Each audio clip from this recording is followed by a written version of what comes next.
Buenas tardes, muchísimas gracias por acompañarnos en esta primera mesa redonda Arefical. Va a haber muchas y con muchísima calidad durante los próximos días. Os animamos a que veáis. Saludamos también a todos los espectadores que lo están viendo a través de streaming. Mañana tendremos una jornada muy intensa. Tendremos una mesa redonda sobre inteligencia artificial que os recomendamos en el Apolo a partir de las 12:30. También por la tarde tendremos una mesa estupenda con Luis Tosar, Arturo Val, Silvia Alonso y otras presencias que estarán acompañando.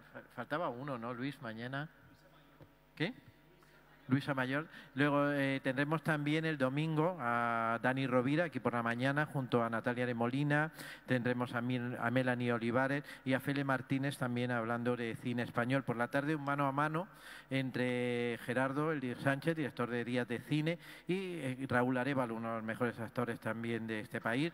El lunes será Tirso Calero, el moderador de la mesa redonda, y se hablará del boom de la ficción televisiva con Marta Azas. Tendremos también la presencia de Miriam Díaz Aroca, Pablo Puyol.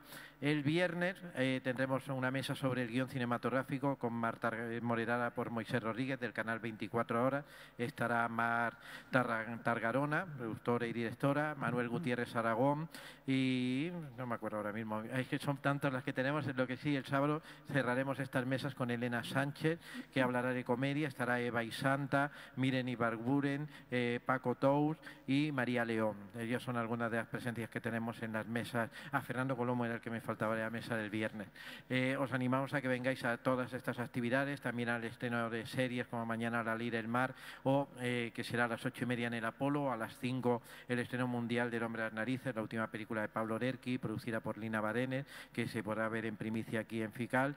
El jueves, por ejemplo, Matar al Presidente de Movistar, una superproducción sobre el asesinato de Carrero Blanco, que también estará por aquí presentando el equipo de Movistar y sus directores esta producción, y muchas otras cosas que tenemos en FICAL. Iremos diciéndolas. Ya sabéis que la programación la tenéis en la web, y ahora pues tenemos una mesa de lujo que, bueno, dejo la palabra a Almudena, diputada de Cultura, pues también es para que introduzca un poco más el acto.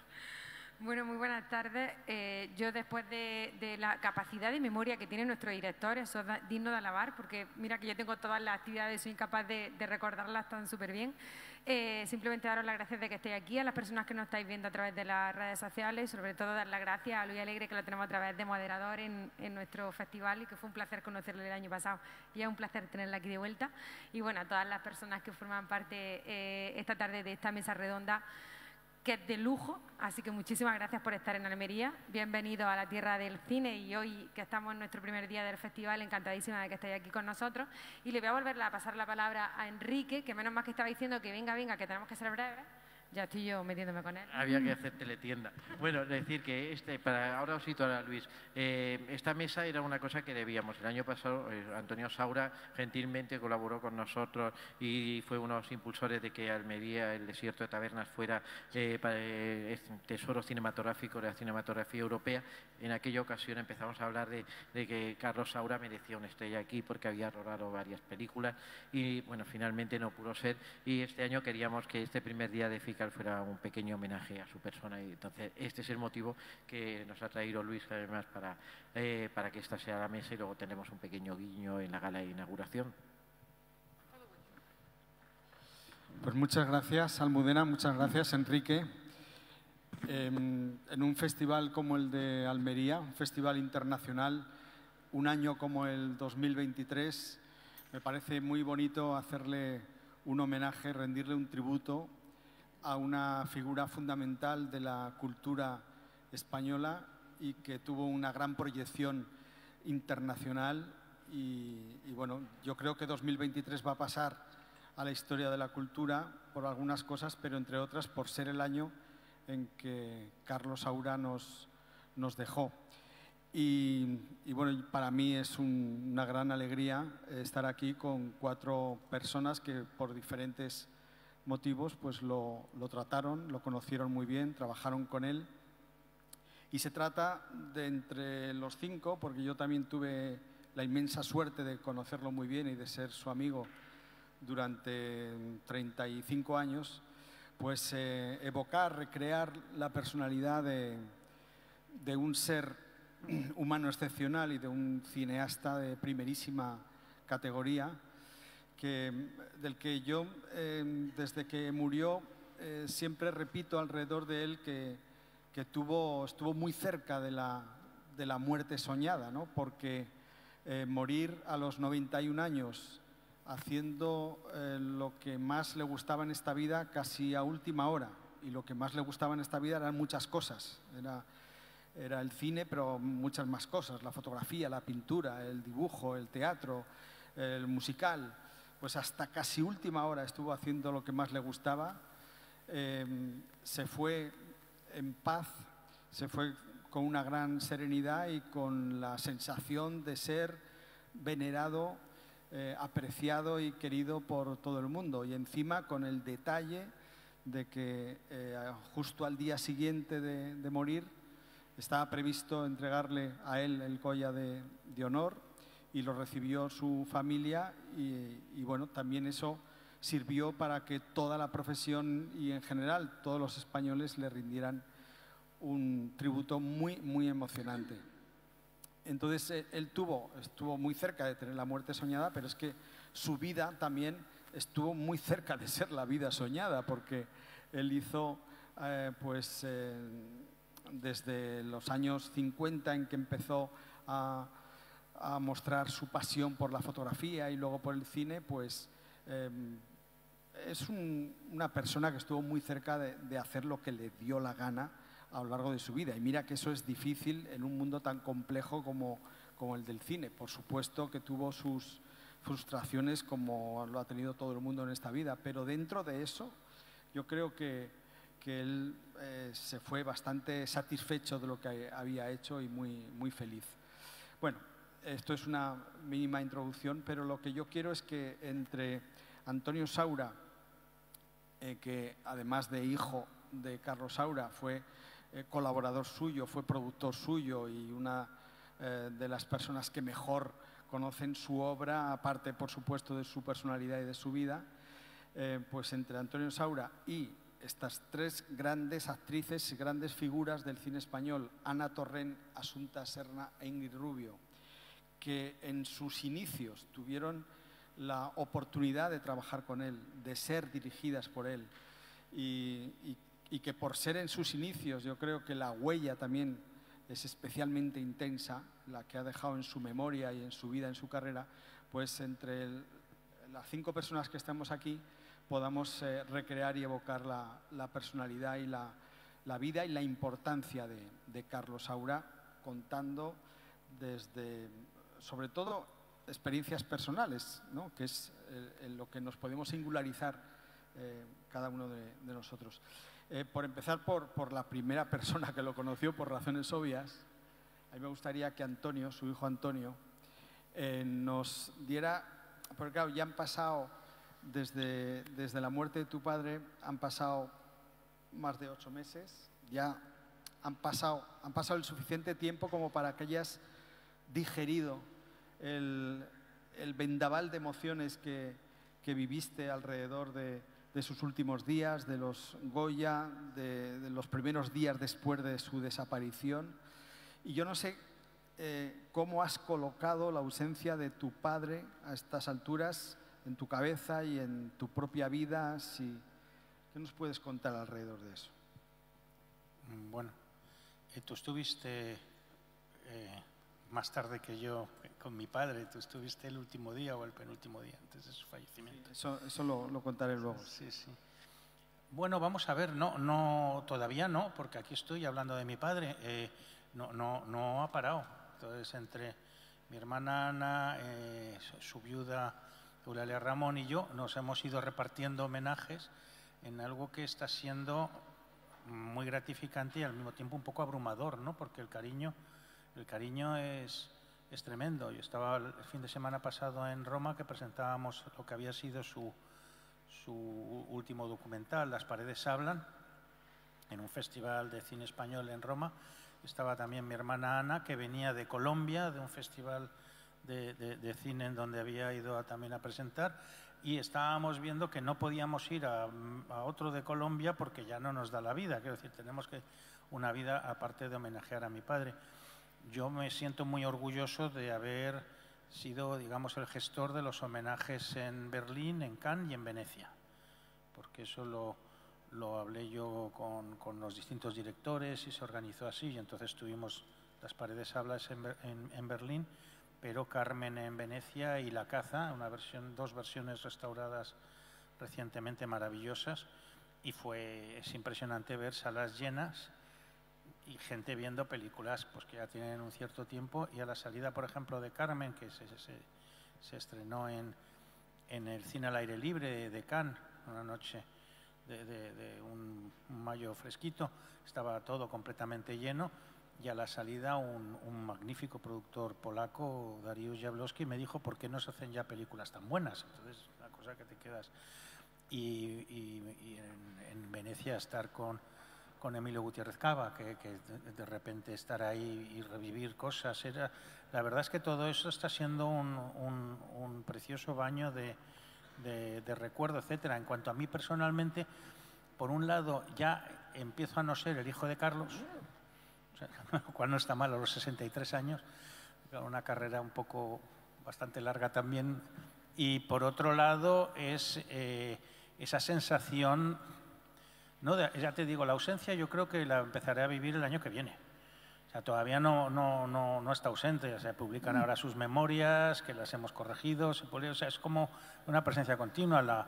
Mi hermano Carlos, el mayor, ha hecho la gira de la última obra de teatro que dejó pendiente mi padre. Hay una presencia tan continua que tampoco le veía tanto en vida los últimos años. Él trabajaba, yo trabajaba, o sea que casi estoy más cerca de su obra ahora que lo que estaba incluso los últimos años, y eso que le he producido y le vendía sus películas. Pero no sé, no está ausente todavía, lo estará, pero yo creo que me falta tiempo. No nos han dejado, ¿eh? El luto no lo hemos tenido. No, y dentro de nada se va a cumplir el primer aniversario de su muerte, con lo cual todavía más. Alrededor del primer aniversario sí. Seguro que hay más actividades y actos. Cosas. Y como además somos siete hermanos de 4 mujeres, ¿no? Yo soy el segundo de la primera. Mi hermano Sean es el primero de la segunda, luego tengo 3 de la tercera y mi hermana Ana es la primera de la cuarta, ¿no? Entonces, así nos presentamos ya, ¿no? Yo soy el segundo de la primera. Y los únicos que estamos trabajando aquí dando el callo son Ana y yo. Los demás se escaquean de una manera tremenda. Mi hermano Carlos no, eso ya sabes que no es para mí. Y desaparece y dices, pero no estaba aquí Carlos, y se ha ido. Por cierto, acabas de nombrar las memorias de tu padre y las aprovecho para recomendarlas porque es un libro estupendo. O sea, además de un gran cineasta, fotógrafo, dibujante, etcétera, es que era muy buen escritor. Es unas memorias muy bien escritas y muy reveladoras de su vida, y eso que las dejó... Eso es, y muy incompletas porque... Inacabadas, pero da igual. Sí, salió ya hace en septiembre. Sí, pero todavía no están como en las librerías. No sé qué está pasando con la circulación. Con la distribución. Pero bueno, en cualquier caso yo os las recomiendo porque a mí me encantaron. Antonio, voy a hacer la misma pregunta a ellas y a ti. En tu caso es muy particular. Pero ¿cuál es tu primer recuerdo de tu padre? O, si no lo tienes muy claro como hijo, tu primer recuerdo de tu padre como cineasta. Es decir, ¿en qué momento tú te enteraste de que tu padre era alguien muy importante en el mundo del cine? Son 3 cosas. Pues ve por partes. El primer recuerdo como niño es cuando trajo, yo debía tener 2 años, cuando trajo un galgo afgano a casa, un perrito. Y es como la asociación del galgo afgano y mi padre como persona que me trae esa cosa tan bonita que era ese perrito. Más o menos podría decir que es ese. Como cineasta es el rodaje de La caza, un espanto. O sea, yo tenía 4 o 5 años, un secarral de Toledo, un calor en verano, unos tíos barbudos, feos, sudorosos. Mi madre me lleva, se acerca a una especie de monstruo con barba y dices, tu papá, salúdale, una cosa tremendo. Entonces llevaba barba. Ese es el segundo. Llevaba barba entonces tu padre. Ahí se la dejaron todos. Así es que era un horror el rodaje ese. Además eran luces rebotadas de sol porque Luis Cuadrado, el director de fotografía, no usaba luz natural. Un calor, una cosa tremenda. Yo fui un día y juré no volver a dedicarme al cine y luego pues no. Tantos juramentos rotos. Pero el tercero, cuando me empecé a dar cuenta del valor internacional, ten en cuenta que nos fuimos a vivir, mi hermano Carlos y yo, con Geraldine pronto, y la importante era ella. Entonces mi padre era como esa cosa que se había ligado a Geraldine Chaplin, no era un director tan importante.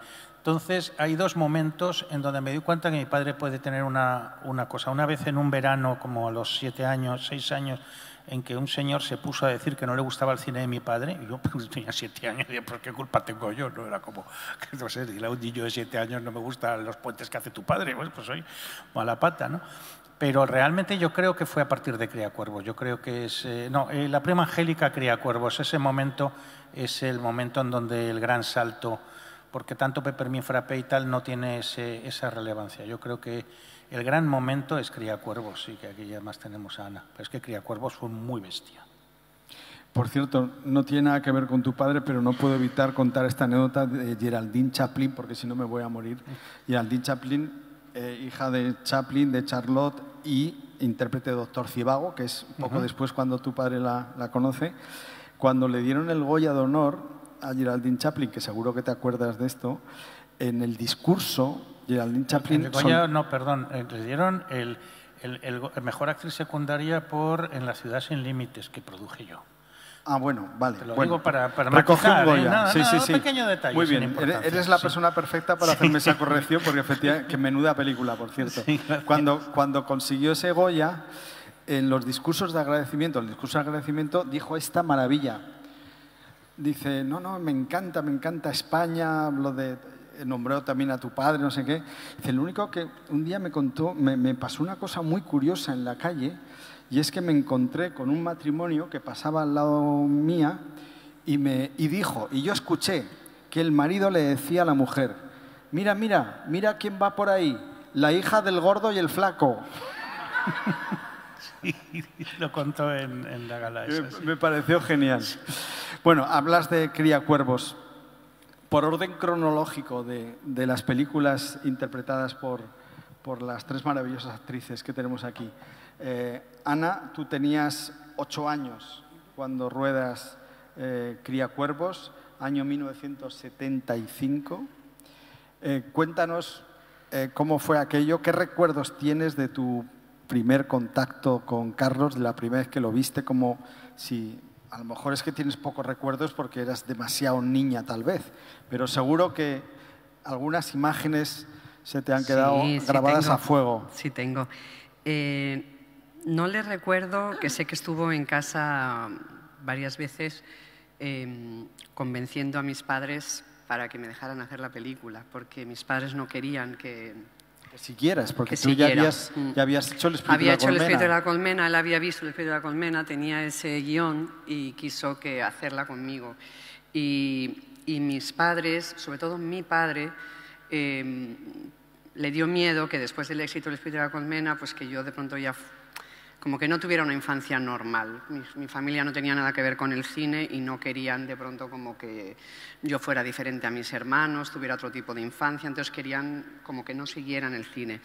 Y Carlos Saura fue varias veces a casa. Yo esto no lo recuerdo, sé que se confabuló con mi madre para convencer a mi padre, o sea, mi madre estaba ahí porque Saura, Carlos, creo que le llegó a decir, pues si no, no hago la película, porque... Y estuvieron y al final le convencieron a mi padre. Pero sí, del rodaje sí que tengo muchos recuerdos. Tengo muchos recuerdos. Tengo recuerdos de Carlos, por ejemplo, el primer día o un día de rodaje, yo creo que era mi primer día de rodaje, que yo estaba muy nerviosa, pero yo era muy obediente y estaba haciendo la escena que me habían pedido hacer, que estoy bajando unas escaleras. Y Carlos se dio cuenta que algo me pasaba y me dijo, ¿estás bien? Y yo le dije que sí, pero él me cogió la mano y yo estaba sudando, estaba súper nerviosa. Y él me dijo, tranquila, que yo siempre voy a estar aquí y estoy aquí y vas a estar bien. Y yo siempre recuerdo a Carlos y siempre le he dicho que no tengo recuerdos como actriz porque no era actriz. Yo con 8 años... No era actriz, pero sí que recuerdo a una persona, a veces luego he visto documentales cuando habláis de él como padre, yo le recuerdo como una figura que no sé, igual eso tú lo has vivido también, has tenido la suerte de vivirlo, porque yo solo lo viví en esa experiencia con Criacuervos. Pero como yo, que era una persona tremendamente tímida, en un mundo que tampoco entendía muy bien, me costaba un poco relacionarme, era muy introvertida, Carlos me dio como mucha tranquilidad, o sea, como saber que estaba ahí. O sea, no era una persona encima todo el tiempo, ni tratando a los niños como... Les trataba como con mucho respeto, como a personas inteligentes, como a personas que había que respetar y que escuchar. Y él estaba ahí como que sabías que estaba ahí, que te estaba como cuidando. Yo tengo esa sensación como de libertad de ser como fuera, como que estaba bien ser como yo era y que él... o sea, que él me quería, que él estaba ahí. No sé, una cosa como muy... Como que él, no sé si con los hijos tenía, pero sí, o sea, una persona, no sé, y siempre lo he pensado como figura, como padre, ¿no? Como si, que me parece el ideal de un padre, de una persona que a los niños les trata con ese respeto a la infancia. Que la infancia es una época no para todo el mundo tan fácil, y él lo entendía, era una persona que sabía tratar muy bien a los niños, que sabía estar ahí, que sabía, y yo creo que con la gente era así, daba como esa libertad. Totalmente, totalmente. Yo creo que eso además lo distinguió siempre, con los niños y con todo tipo de personas. Dar libertad. Y él estar ahí sí lo necesitabas, pero si no, él... No era invasivo. No era nada invasivo. Era respetuoso, era tolerante y daba... Y muy tolerante, y con mucha libertad. Y si tenías un problema, entonces sí estaba ahí, pero si no, te dejaba hacer a ti. Eso era una cosa muy bonita de Carlos. Sí, me parece que es un muy buen detalle lo que acabas de decir de Carlos. En el caso de Asunta, yo al menos, cuando vi Dulces Horas, yo no había visto La Orgía ni las otras películas que hubieras podido hacer, y para mí, tú naciste como actriz asociada completamente a la figura de Carlos Saura, y yo creo que a muchos aficionados nos pasó exactamente lo mismo, que descubrimos gracias a él y descubrimos una presencia tan magnética, tan especial como la tuya en Dulces Horas, una película que Ana ahora nos estaba contando que la has vuelto a ver y te ha gustado muchísimo. Me impactó enormemente esa película. Cuéntanos cómo era tu vida antes de Dulces Horas, cómo conociste a Carlos, cómo llegaste a esa película. Sí, a ver, en el año 75 es cuando muere Franco. En el año 78 es cuando yo entro al Instituto de Artes Dramáticas, se llamaba entonces instituto. Entonces, claro, éramos como la generación que iba a decir muchas cosas, como la generación que detestaba todo un tipo de cine que había sido, un tipo de personas que nos obligaban a hacer una serie de cosas. Y tanto era así que en ese momento, pues 20 personas, entre ellas Juanjo Puigcorbé, Francesc Albiol, yo, muchos, nos fuimos del instituto, de la escuela, porque había todas estas tensiones dentro, ¿no? De esa España caduca, de esos profesores, digamos, que imponían una manera de ver las cosas y de pensar, y luego otra gente que llegaba pues, de Alemania, de Estrasburgo, de sitios completamente abiertos y que, bueno, como base era la experimentación. Con todos ellos hicimos la película, como dices, Orgía, que era para nosotros una comedia, y ahí tuve la oportunidad de entender que no para todos era una película experimental, sobre todo para el distribuidor. Cuando la vi en un cine de mala muerte en Madrid, lleno de pajilleros, ¿no? Entonces, quiero decirte que había vivido una serie de experiencias de personas que usaban el cine de una manera no nada clara. tanto por parte de productores como por parte de distribuidores. Cuando yo llego a Madrid me encuentro también con una película que se llamaba Polvos Mágicos, de un tal Larraz, que fue una cosa también horrorosa en mi particular, digamos, andanza, ¿no?, en esto del cine. Y luego pues me encuentro también con El crimen de Cuenca, con gente como Matas, que me dieron un pequeñito papel, pero que allí yo me encontraba, caramba, esto es lo que yo quiero hacer, ¿no?, por el tipo de cine, por el tipo de guión, etc. Y luego, pues bueno, en ese producto de ese momento, pues tenía una serie de amigos, pues que, claro, bueno, yo había tirado bombas Molotov en mis tiempos, o sea, quiere decir que yo era, digamos, activa, rebelde y con unas ganas de cambiar muchas cosas, ¿no? Y no lo podía encontrar dentro del cine, todavía no. Entonces, de repente, una amiga mía que se llama Miriam de Maeztu, me dijo, oye, yo he ido a ver a Querejeta porque está haciendo una película Carlos Saura. Digo, hombre, pues sí, yo he visto La caza, pero es maravillosa la película. Sí, pues vete tú. Ven, vamos a ver, pero yo llamo a Querejeta porque yo creo que le vas a gustar a Saura. Yo sé que además yo no le gusto. Digo, hombre, pero sí. A mí siempre las cosas me han salido así, porque otras actrices, porque otros actores, porque otros directores, porque otros productores han hablado de mí. Entonces, cuando realmente vi la oportunidad de entrar por una puerta que para mí era completamente desconocida, de un cine que a mí me parecía que era muy bueno, que además pues, estaba hablando en contra de muchas cosas de ese momento, pues evidentemente pues yo estaba felicísima. Y cuando le vi, ese respeto que tú dices un poco, pues también era un respeto, porque yo, claro, entonces era muy pasional, también lo soy ahora, pero y realmente había como una distancia en cuanto, bueno, vamos a ver, ¿no? Vamos a ver, no me conocía, yo tampoco le conocía, pero claro, ¿sabes? Había una especie de distancia que él imponía, ¿no? A partir de que hicimos una especie de casting, entonces no se llamaban castings, pero que estuvimos en la productora de Querejeta con Iñaki Ayerra, y fue una experiencia bonita porque él, de la manera que nos contaba lo que teníamos que ver, cuando en realidad estábamos con un perchero naranja y eso tenía que ser las maravillosas montañas de no sé dónde, ¿sabes? Te hacía que su imaginación podías compartirla con él y eso me gustó mucho, ¿no? Entendí bien qué era lo que quería, cómo él quería. Entonces eso para mí fue esencial porque si bien ese calor, digamos, entre compañeros o gente que pues no estaba, sí había todo ese respeto profesional en el momento de hablar y que yo me entendía muy bien.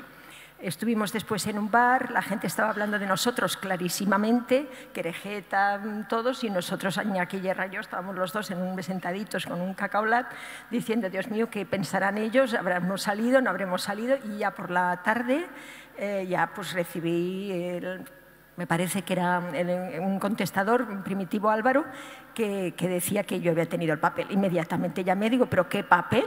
Y me dice, pues el papel de la novia, de la madre, de la protagonista.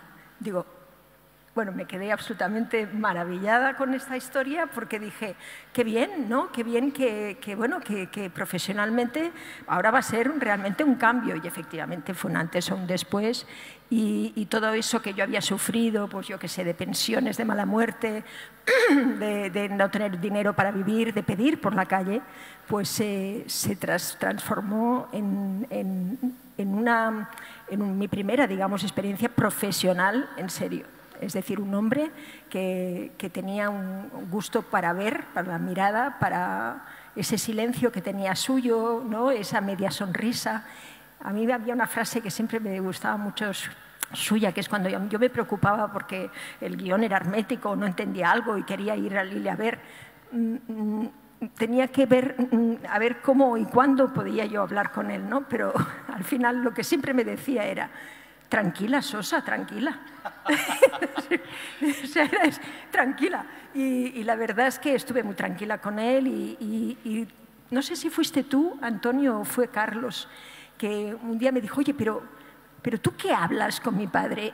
Porque al final hablábamos mucho en el rodaje y eso fue algo también muy natural, muy orgánico que pasó y hablábamos de muchas cosas, pues, experiencias que yo había tenido en el mundo del cine que él no había tenido, claro, y que también pensaba, pero ¿cómo es posible que la gente reaccione así o trate así a la gente, ¿no?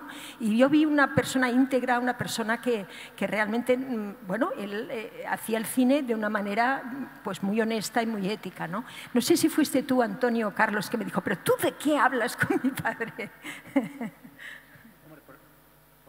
Pregunta, parece que fuera yo, pero quien trabajaba con mi padre en esa época era él, pero yo iba de visita al rodaje y con Emilio Sánchez Soto, que además hablábamos mucho. Y es posible ese tipo de pregunta tan brutal y tan... Esto me parece que me corresponde a mí, sí. Muy bien. En caso de, así como Ana ya había hecho El espíritu de la colmena cuando conoció a Carlos y trabajó con él en Criacuervos. Asunta había hecho La orgía y lo que nos estabas contando. En el caso de Ingrid, si no me equivoco, no habías hecho nada como actriz hasta ese momento y fue Carlos el primero que reparó en tu brillo, en tu talento. Bueno, estaba recién... Acababa de terminar una serie, mi primer trabajo profesional en mi tierra, en TV3, que hacía de la hija de la protagonista. Trabajaba bien poquito, había aprendido lo que era una marca y poco más. Pero el pie al cine y al cine como tal, empiezo con Saura, empiezo con Carlos. Y mi recuerdo de Carlos fue mi madre diciéndome que te vas a hacer un casting con Carlos Saura. Y yo, bueno, sí, o sea, tenía en ese momento 19 años tenía. Y bueno, sí, veía cine español. Sabía un poco quién era Saura, pero realmente no sabía quién era Carlos Saura, quién era, ¿no? Lo grande que era Carlos. Y la miré y le dije, mamá, me voy a hacer el casting, me voy a Madrid, haré las 2 escenas que tengo y cuando vuelva me sentaré contigo y hablaremos de Carlos. Me contarás y investigaré quién es realmente Carlos Saura, porque yo pensaba, si me voy a Madrid, con lo nerviosa que ya estaba, de las 2 escenas, de mi primera película que era cine de verdad, que era cine, sabía que era un cineasta grande, porque yo nací en el 75, era muy canijilla todavía, ¿no? Pensaba, bueno, yo hago el casting relajada, pensando pues, que tengo pues, a una persona normal y corriente que no me imponga, ¿no? ¿Quién es? ¿No? Estoy relajada, hago el casting, lo disfruto.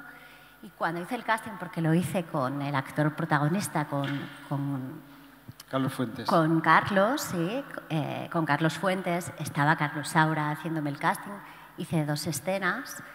Lo que recuerdan mucho de él era, lo que ha contado Ana, es como que yo también lo sentí, no solo en el casting, sino a lo largo de todo el rodaje de Taxi, que fue la peli que tuve la suerte de rodar con Carlos, o mejor dicho, de rodar, sí, exacto, yo con él. Y lo que percibí de él era una persona que te daba mucha tranquilidad, que te acompañaba, que era risueño, era muy tímido, tenía un punto de timidez, pero era una persona que conectaba, ¿no? Que tenía algo muy joven dentro de él, ¿no?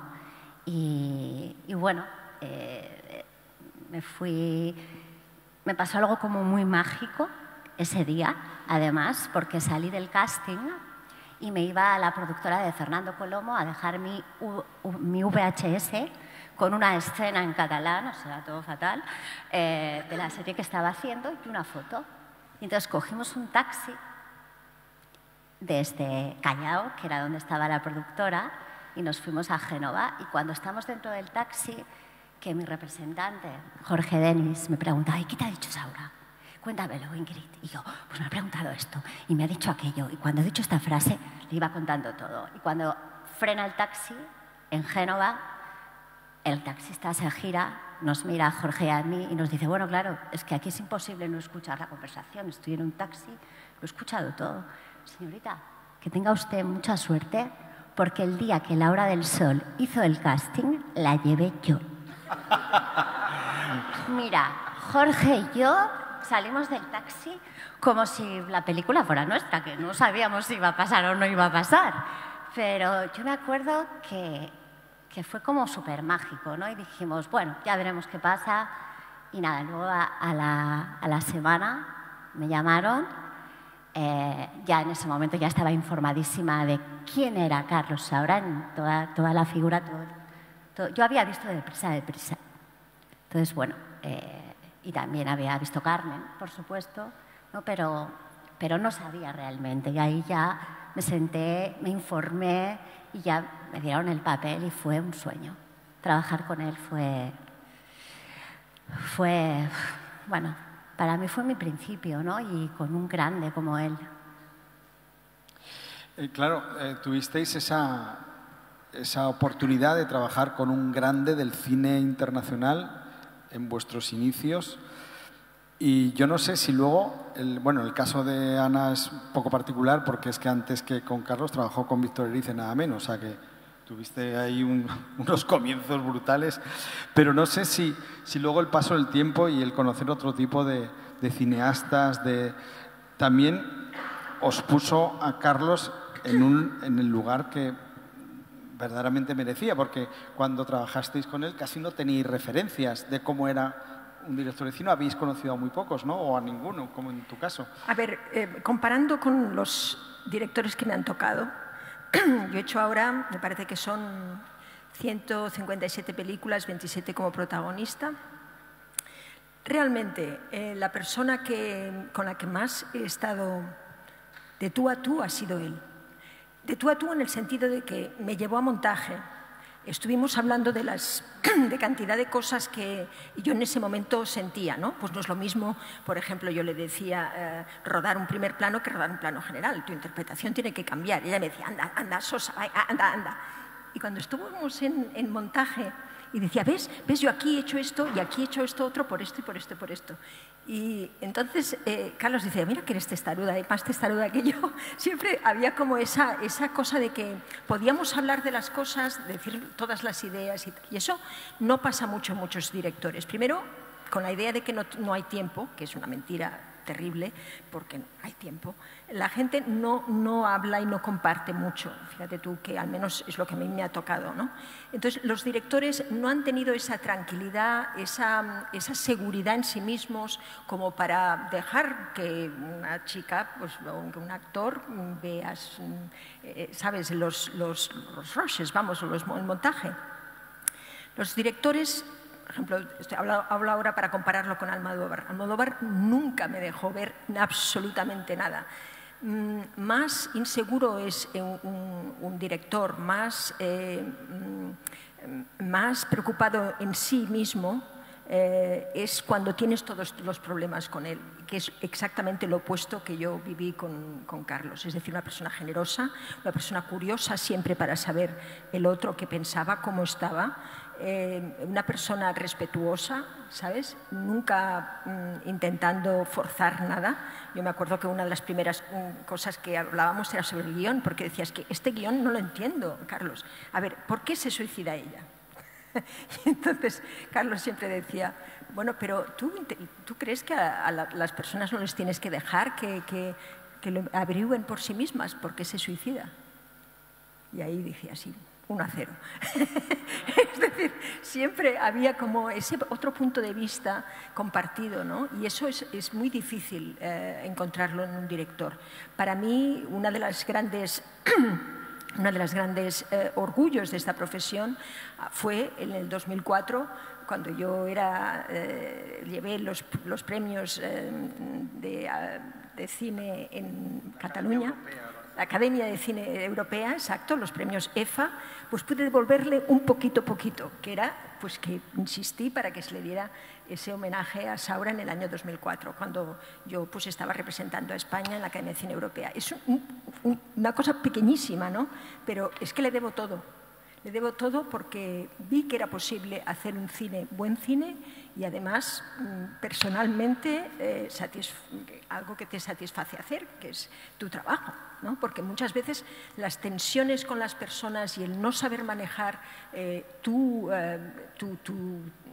estado en la vida hace que las relaciones sean muy difíciles y que el cine no sea lo bueno ni lo creativo que tendría que ser. En cambio, con Carlos eso no se tenía. Podías realmente soñar.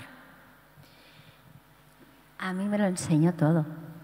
Desde lo que era una marca hasta cómo colocarme para que la luz estuviera, además con un maestro como Storaro, que a verles a los dos era maravilloso, porque eran como dos niños jugando con la luz, aparte con mogollón de colores, porque Storaro siempre estaba con muchos colores, ¿no? A mí eso me fascinaba.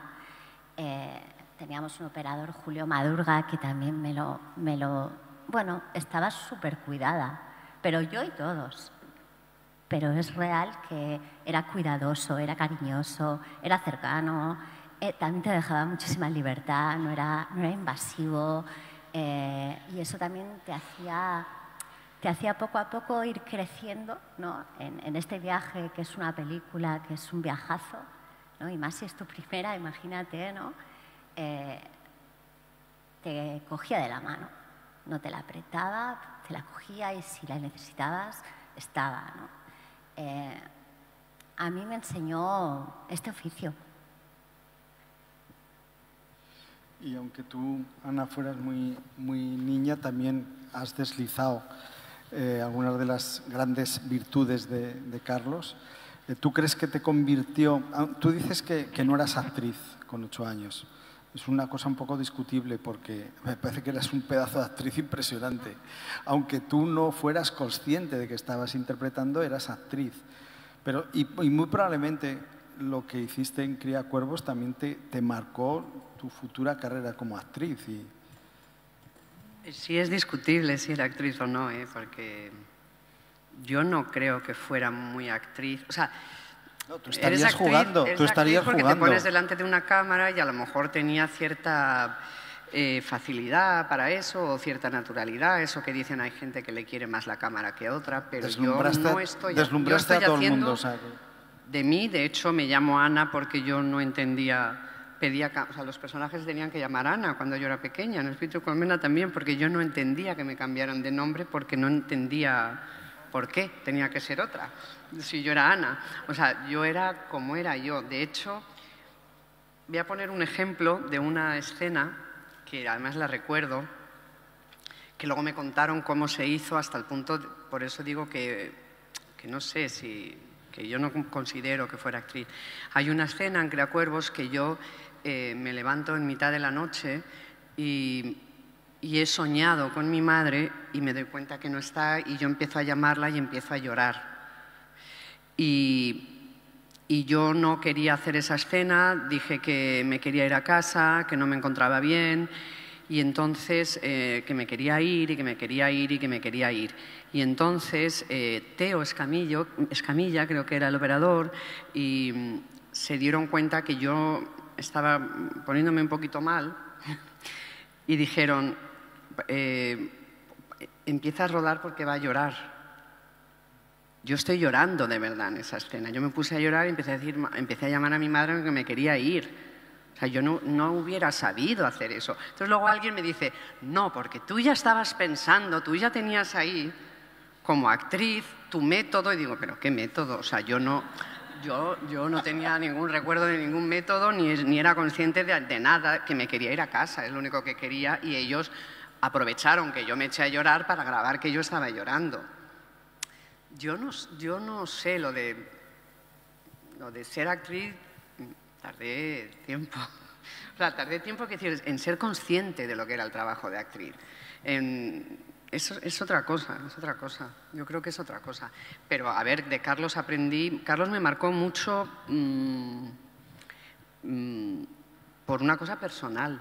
Por una cosa, como decía antes, porque cuando eres niño o niña de 8 años, eres muy moldeable, eres muy impresionable con las cosas, necesitas... Y Carlos, eso que hablábamos antes me dio esa libertad y ese saber o sentir que estaba bien ser como yo era, si era diferente, que no pasaba nada, que me aceptaban igual y que estaba bien.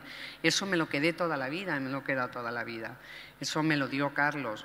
Y luego he descubierto a Carlos después.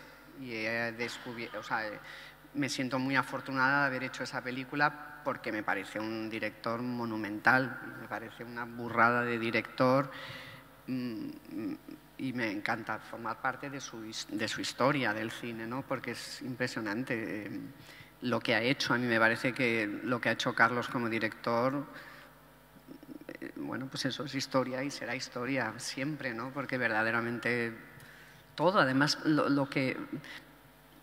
todos los cambios tan brutales que ha tenido en su vida de estilos, de arriesgarse. Y yo creo que todo tiene que ver con su curiosidad, con su libertad para hacer lo que le diera la gana y lo que él quería siempre. Y luego, siempre con una curiosidad,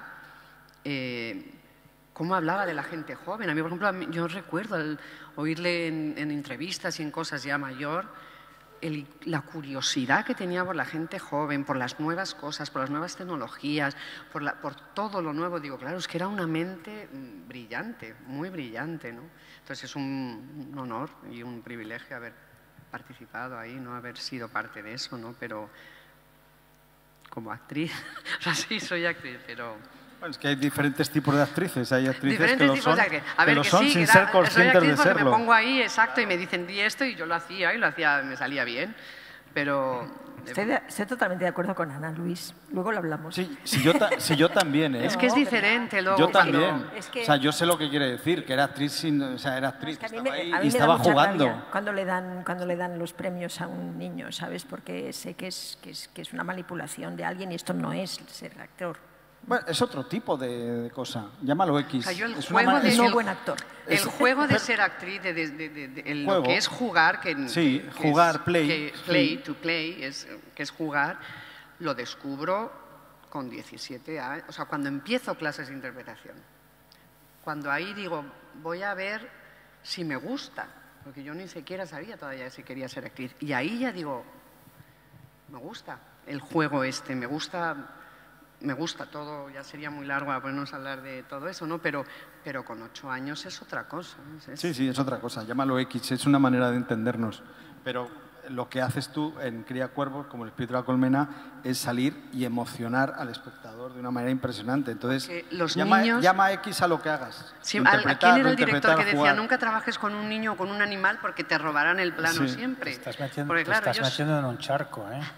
Luego empezamos con actores naturales frente a actores profesionales y tal, y ya podemos estar aquí que ni réplicas a mí lo que me importa cuando veo a alguien en una pantalla es que me emocione. El que sea profesional, no niño, la verdad es que me parece un detalle. O sea, lo que me importa es la emoción que me transmite. Y bueno, ahora, el cómo trabaja esa emoción, si lo trabaja o no lo trabaja, ya es otra cosa. Pero bueno, eso nos desviaría un poco charco, ¿eh? Volvamos a mi padre. Vale. Carlos, ¿Qué pensaba tu padre de esto? Porque él trabajó también en Deprisa, Deprisa, por ejemplo. Solo en Deprisa cogió actores naturales, el resto siempre trabajó con profesionales. O con bailarines actuando. Eso es claro, otro o tema, cantantes. ¿no? Cantando. Pero vamos, solo en Deprisa. Ya tenía un enorme respeto por el oficio de los actores. De hecho, yo recuerdo el documental que hizo José Luis López Linares sobre él y que lo produje yo. Para los premios que le habían dado, precisamente gracias a Asunta, le habían concedido el premio. Este año se lo damos a Isabel Coixet, sí, en la Academia Europea, que yo heredé el puesto de Asunta en la Academia. Y hace ya 15 años o 16. Y... ¿dónde estaba? Me he perdido. Ah, sí. Documental de López. En el documental Asunta decía que no la había dirigido. En el trocito que sale dice, pero si no me dirigía nada. Y es que es verdad. O sea, yo tuve también la suerte de producir una obra de teatro de mi padre, de Calderón. Además está aquí Ruth, que tenía un papel, y todos se quejaban de todos. Gran Ruth Gabriel. Un aplauso para Ruth. Todos se quejaban de que no estaban siendo dirigidos. Hasta que un día, creo que fue García Sánchez, se acercó y mi padre se había ido y miró los papeles y se dio cuenta de que estaban haciendo exactamente todo lo que mi padre había dibujado antes de empezar los ensayos. Pero no les había dirigido. Es que les había dejado hacer lo que quisieran, con una libertad absoluta. Y además lo que hacía mi padre es eso, que a muchos actores les pone los nervios, sobre todo ahora en teatro, y es, pero si tú no eres actor, haz lo que sepas hacer. Es que eso es lo que yo le he oído decir en una entrevista. Decía, yo espero que los actores sepan hacer lo que tienen que hacer. O sea, que vayan sabiendo lo que tienen que hacer y confío en que son buenos actores. Y él decía, no lo nombra, que solamente una vez había trabajado con uno malo.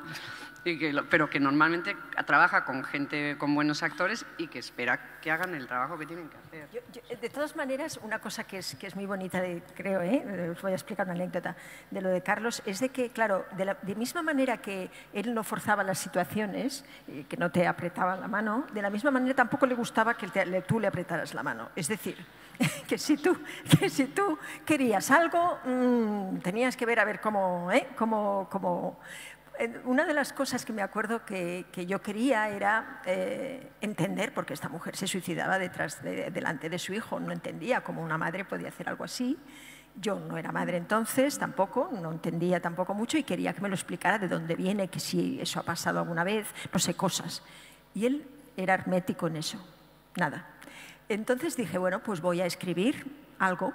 Y cuando lo escriba voy a inventarme cosas y entonces así vamos a tener una oportunidad para comentar. Entonces le escribí un diario hecho como la madre de los años 40, con calcomanías, con la letra de los años 40, todo muy bien, digamos, hecho. Me ayudó Carlos Tristancho, que era muy buen dibujante, mi marido entonces. Y un día, a través de ese cable, porque al principio en el rodaje yo solo veía el cable que iba a esa habitación cerrada donde estaba Saura al principio, en las primeras semanas. Y yo en la segunda semana ya tenía el diario. ¿Y cuándo le puedo entregar? ¿Y cuándo se lo puedo entregar? Y bueno, entonces un día vi que el cable tenía la puerta un poco abierta. Digo, esa es la mía. Y entonces entro con ese diario y le dije, mira, Carlos, es que he hecho, bueno, Carlos no, señor Saura, yo no sé cómo le llamaba, he hecho esto y tal. Y entonces él empezó página por página, interminable, no sé, a lo mejor 2 o 3 minutos. Pero para mí era... Y lo cerró y me dijo, muchas gracias, Sosa. Y entonces no hablamos nada de lo que había ahí dentro. No tuve la oportunidad de nada. Yo vi que realmente allí estaba fuera de lugar y me volví a ir por el cable, ¿sabes? Hacia mí. Es decir, no podía esforzarle. ¿Sabes? La primera vez que yo realmente hablé con él y de cosas y tal, pues fue cuando ya habíamos rodado las escenas, cuando ya era casi a la mitad de la película, cuando él estaba confiado también en lo que yo había hecho, en lo que habíamos hecho, ¿sabes? Entonces yo vi que ahí era salió natural y orgánico, sin forzar. No sé si eso es algo producto de su respeto hacia también la gente, los actores, pero sí es verdad que todo lo que yo vi de otros actores que venían a hacer cosas, él estaba siempre súper emocionado de que viniera gente a que le propusiera cosas, ¿no? Cuando os acordáis esto, y con esto acabamos, pero me gustaría que me contarais, cuando pensáis en Carlos, ¿cuál es la imagen que primero se os viene a la cabeza? Para mí el cable. Yo en Tudela, que estuvimos hace poquito, también en un homenaje de Carlos, y además lo acabas de nombrar ahora mismo, Antonio, que es los dibujos que él hacía.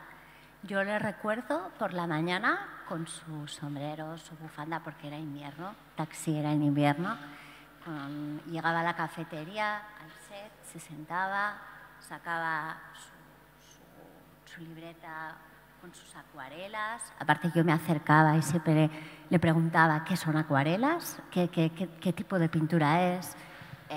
Ponía música muchas veces y hacía los dibujos y me contaba, era el storyboard, ¿no?, de lo que íbamos a rodar y es como una imagen que siempre recuerdo de él, que aparte me resultaba divertido, que mezclaba las acuarelas con todas las guarrerías que encontraba, agua, café, todo aquello que encontraba, él iba mezclando y te hacía el dibujo, te hacía a Paz, en mi caso era el personaje de Paz, te lo dibujaba allí y decía, bueno, vamos a hacer esta escena ahora. Y te hacía toda la escena de cómo iba a ser plano por plano. Y esa imagen de Carlos es como un recuerdo que tengo como muy visual de él, ¿no? Por las mañanas, con sus acuarelas, me contaba qué iba a pasar y nada. ¿Y Ana? Disfrutar. Quizá la última vez que le vi hace como 2 o 3 años en una entrevista documental que le estaban haciendo, que yo participé un poquito porque en un momento dado él hablaba de muchas cosas y de su carrera y de España y de la situación, y bueno, de mucho, pero en un momento dado cuando se sacaba el tema Criacuervos, pues aparecía yo y fue un encuentro, además yo llevaba como varios años sin verles, que me hace gracia porque dice mucho de cómo era Carlos, porque los que hacían en la entrevista documental querían como hacer una sorpresa. Entonces dijeron, entonces aquí en este momento, cuando vaya a hablar de no sé qué, entras tú por aquí. Y yo dije, bueno, pues yo entro por aquí. Y entonces lo estaban grabando y entonces de pronto dijo no sé qué, le preguntó algo y era la clave para que yo entrara. Y entonces yo entro y Carlos pues se levanta y dice, hombre, Ana, y me saluda con mucho cariño y tal. Y entonces dice la entrevistadora, dice, hombre, pero yo esperaba como mucha más efusividad y como grandes abrazos. Dice, Carlos, ¿pero qué quieres? ¿Que me ponga aquí a saltar porque vea a Ana? Dice, la tengo cariño, pero bueno, pues la saludo, ¿qué quieres que haga?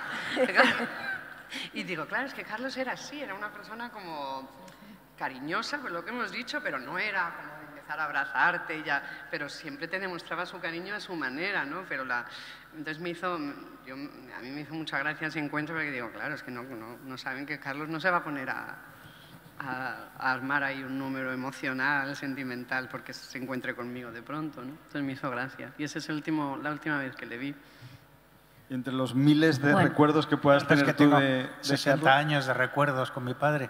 Me ha hecho mucha gracia lo que dice Ana, porque en el documental Sauras, que dirigió Félix Vizcarret, donde acabamos todos... Estupendo documental, por cierto. Teniendo un papel... al comienzo del documental, que yo le eché una mano también a los productores y tal, y dije, venga, anda, animaros, lo hacéis y que Dios os coja confesaos. Félix, que es un tipo estupendo, pero me decía, no, yo creo que con tu padre voy a conseguir que confiese algo y tal. Y dije, pues vas de cráneo.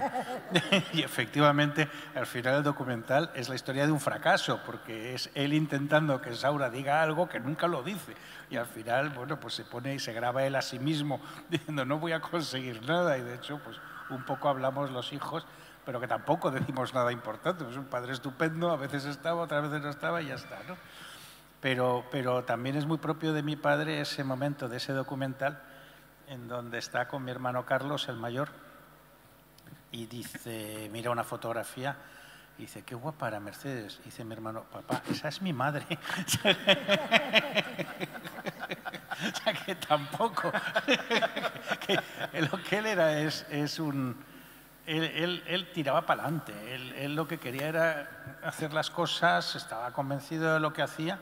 Yo siempre se lo decía, que no pasaba frío porque no abrigaba dudas, ¿no? O sea, una cosa espectacular y era la pasión por lo que hacía, tú lo has descrito. O sea, era como un tiburón, si paraba se moría, o sea, no podía dejar de estar y en ese sentido, pues los momentos son siempre fantásticos de lo rodando, pensando, momento cuando colaboré con él en El Dorado, por ejemplo, que yo hice toda la investigación histórica de la película, pues todos esos eran momentos muy bonitos que no tienen nada que ver con esto. Luego ibas al rodaje unos días y dices, oh, ¿qué es esto? ¿No? Pero Y luego lo que pasa es que sí tengo marcados muy fuertes ahora mi padre ya enfermo. Eso es una imagen que es muy difícil de quitar, como te estará pasando a ti, que era al mismo tiempo muy impresionante, muy bonito y muy doloroso, ¿no? Cómo se iba deteriorando, ¿no? Bueno, y es que, como has dicho antes, yo lo fui a ver, él murió un viernes y yo lo fui a ver el miércoles. Y Eulalia Ramón, que estaba allí, y yo le decía, ¿tú crees que es buena idea que lo vaya a ver? Porque él estaba ya ahí, ya no podía ni hablar con el respirador, pero sí que mantenía la lucidez completamente intacta. Y entonces yo le pregunté a Lali, le dije, ¿tú crees que se va a alegrar si lo voy a ver? Me dice, no te quepa la menor duda. Entonces ya, claro, ahí fui a verle y fue, o sea, si alguna vez escribo mis memorias, eso va a ocupar un lugar muy destacado porque para mí fue un momento muy impresionante. Él me entendía todo lo que yo le decía y yo empezaba a contar cosas que habíamos compartido a lo largo de nuestra vida, lo más divertidas posibles. Y entonces veía que se le iluminaba la cara con los recuerdos que yo compartía con él. Y en un momento dado le dije, ¿te acuerdas que yo siempre me haces cantarte Rocío? Que era una canción, la de Imperio Argentina, que le marcó la vida, la infancia y que saca en varias de sus películas. Y entonces fue Eulalia Ramón quien me dijo, cántasela. Digo, ¿pero cómo se la voy a cantar en esta? Decís, cántasela. Y se la canté y Lali la grabó. Tiene un vídeo con esa grabación y fue para mí un momento muy impresionante. Pero es que luego, a continuación, le dije, bueno, ¿te acuerdas, Carlos, que siempre en las cenas siempre acabamos gritando ¡Viva Huesca! Porque él era de Huesca. Y entonces no había dicho nada en ese rato, en esa hora que yo estuve con él, no había dicho nada, pero yo cuando grité ¡Viva Huesca!, con el hilillo de voz que le quedaba, digo ¡Viva Huesca! Entonces, a mí me pareció muy conmovedor porque es verdad que él siempre quería ir hacia adelante, pero también tenía el peso de su infancia y sobre todo en esos últimos días muy presente. O sea, con el Viva Huesca estaba rindiendo homenaje a su madre y estaba rindiendo homenaje a su infancia y a Huesca. Y claro, yo salí de ahí completamente conmocionado y es algo que no olvidaré nunca y que me llevo yo para los restos. Fue muy, muy bonito. Bueno, Antonio Saura, Ana Torrent, Asunta Serna, Ingrid Rubio, nos habéis hecho pasar un rato delicioso y el objetivo era pues que una figura tan esencial en la historia de la cultura española, del cine español, del cine internacional y de nuestras propias vidas, pues rendirle este tributo desde luego merecido y que de alguna manera sirve para que siga estando presente con nosotros y no se vaya nunca del todo, ¿no? Muchísimas gracias y muchas gracias a ustedes por vuestra asistencia. Gracias.